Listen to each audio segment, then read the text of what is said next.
School heads and principals are warning of lower grades in this year's national examinations, citing delayed supply of textbooks by the government. Candidates in both Class 8 and Form 4 have not received key books such as set books. Makori Ongechi reports that school heads who appeared before the National Assembly's Education Committee have opposed the new textbook policy by government.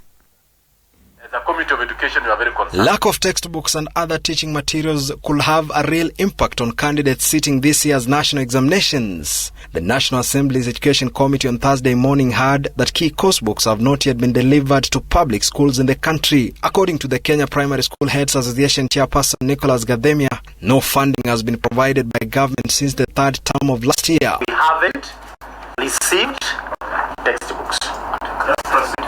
Class 7 and 8, social studies and RE, all schools. We are still wondering how will they perform in the social studies and RE. Even if they are brought today, it is not possible to finish that syllabus within the 3 months that are remaining.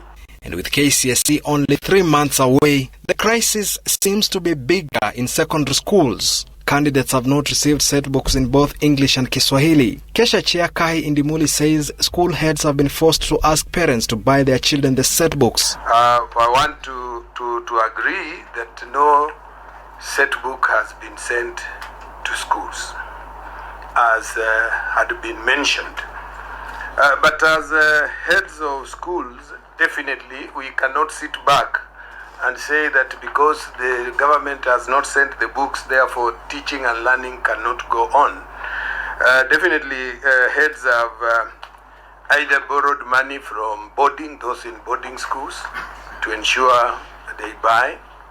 Others have gone directly to parents and instructed parents to buy those literature texts. The heads pleaded with the legislators to engage the Minister of Education in identifying the challenges facing the current policy on distribution of textbooks. Some schools, for instance, have received an oversupply of books in some subjects, while other schools are still facing a huge deficiency of similar books. The KEPSHA chair was put to task to explain to members whether school principals have delegated duties to prefects following recent reports of assault in Nairobi School and Sawagongo School in Siaya. Even if they are elected, even if they are chosen by other students, they have no right to punish other students. It is not allowed. Even by law, even the teacher himself is not allowed to cane. Why is a prefect able to cane? My fear has always been when such a case comes up,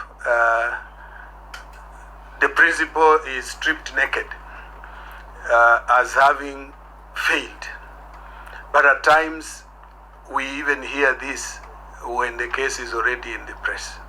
For now, the Committee on Education has promised to call upon the ministry officials and particularly Professor George Magoha to explain the loopholes and weaknesses witnessed in the supply of textbooks in public schools. Makori Ongechi, Citizen TV in Parliament, Nairobi.